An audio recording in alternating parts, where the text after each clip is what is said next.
Hey guys, आज की video में मैं बात करूंगा चैप्टर 1150 के बारे में। लगता है क्रंचीरोल अवार्ड को ओडासन से थोड़ा ज्यादा ही सीरियस लेगी, क्योंकि इस चैप्टर के पैनल्स काफी ही खूबसूरत है। चैप्टर की शुरुआत होती है और हम देखते हैं जायंट पेरेंट्स को जो देखते हैं अपने बच्चों को और कहते हैं कि वो ठीक है। इतने में कॉलन चिल्लाता है और कहता है कि उन्होंने मेरे बाप को अंडरवर्ल्ड में फेंक दिया, जिसे सुनते ही जायंट कहते हैं तुम्हारा मतलब यसान, उस बुरी औरत ने ये सब किया। और ये कहते ही बच्चे अपने पेरेंट्स को चिल्लाते हैं। जायंट्स देखते हैं हवा में उस औरत को और कहते हैं कि ये हवा में कैसे उड़ रही है, जबकि दूसरा जायंट अपने बच्चों को बचाने के लिए हाथ बढ़ाता है, लेकिन इनविजिबल फोन की वजह से वो जख्मी होता है और जख्मी होने की वजह से वो चिल्लाता है। ये चीख इमू सुन लेती है, सचा नॉइस, और ये कहते ही इमू रिलीज करती है कंकरर हाकी। ये हाकी इतनी ज्यादा स्ट्रॉन्ग थी कि बच्चे, पेरेंट, डोरी ब्रोगी के क्रू के कुछ लोग और विलेज में मौजूद एल्डर जरूर के पास मौजूद सारे जायंट नॉकआउट हो गए थे।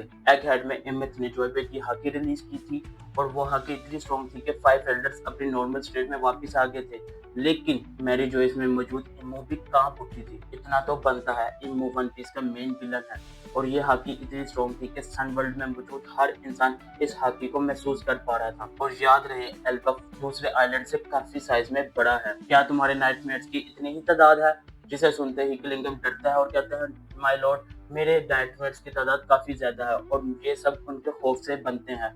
मैं चाहूँ इन्हें और भी ज्यादा बना सकता हूँ और इंस्टेंटली रिवाइव भी कर सकता हूँ। नेक्स्ट पैनल में हम देखते हैं सोमर्स को जो जिंदा था और उसे देखो मानो स्ट्रॉ हेड्स परेशान थे कि ये इंसान कैसे जिंदा है। रोबिन कहती है कि जोरो, लूफी, सांजी ये इस वक्त कहाँ है, जिसे सुन के नामी कहती है कि वो खजरुद्दीन के क्रू के साथ अंडरवर्ल्ड में गए थे। ब्रूक कहता है ये वक्त कहीं जाने के लिए नहीं है, उन्हें यहाँ पे हमारे साथ होना चाहिए था। जिम्बे रोबिन को कहता है कि तुम ये क्या कर रही हो, जिसपे वो कहती है कि मैं यहाँ बैठी ये सब नहीं देख सकती क्योंकि ये मेरे लिए तकलीफ दे है। एज वी नो, रोबिन ने ओहारा को अपने सामने जलता देखा था और एल्बाब में उस लाइब्रेरी को।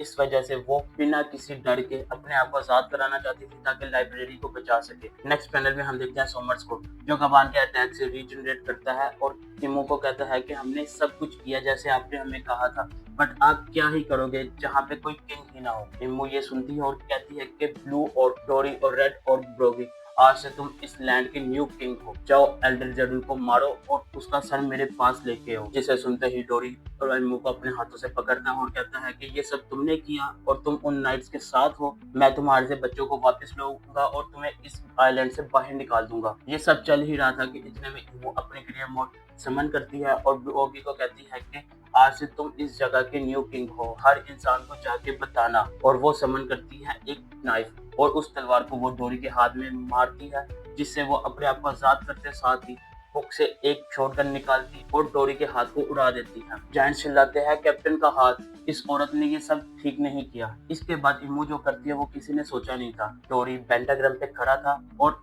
इमू कहती है कि तुम्हारे लाइफ स्पैन की वजह से तुम्हें मिलेगी इमोर्टैलिटी, अनप्रिडिक्टेबल स्ट्रेंथ, और तुम कभी अपनी कॉमन सेंस के साथ कभी बाउंड नहीं कर पाओगे और डीमन बनना काफी ही खूबसूरत है।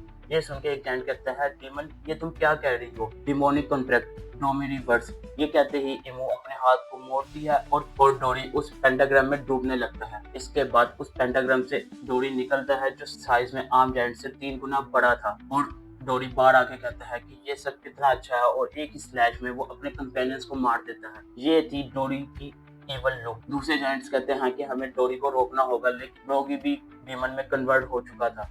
उस सर्कल में मौजूद हर जायंट डीमन बन रहा था और वो कहते हैं कि ये पावर कितनी अच्छी है, हम जो चाहे वो कर सकते हैं। नेक्स्ट पैनल में हम देखते हैं डीमन, डोरी, ब्रोगी, उसके क्रू और उसके पीछे मौजूद वो सब नाइटमेयर्स को जिन्होंने डिमोनिक पावर हासिल कर ली और ये देख मानो मजा ही आ गया हो। ये है एल्बफ की सही पावर। इस कंट्री को जाया नहीं करना चाहिए बल्कि इस पे रूल करना चाहिए। और ये कहते ही इमो कहती है कि हमें यहाँ से चलना चाहिए। चैप्टर के एंड में हम देखते हैं जरूर को, जिसे सारे जायंट वहां से भागने का कहते हैं, लेकिन जरूर कहता है कि वॉरियर के लिए लफ्ज भागने का मतलब कुछ भी नहीं। और इसके साथ था चैप्टर का and. First of all chapter बहुत ही ज्यादा कमाल था क्योंकि इसमें हमें हर चीज सीखने का मौका मिला।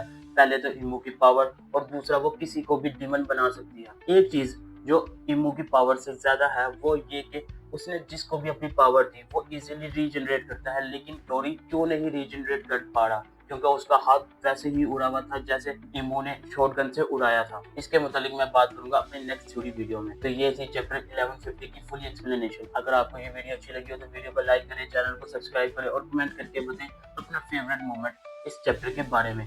Thank you for watching.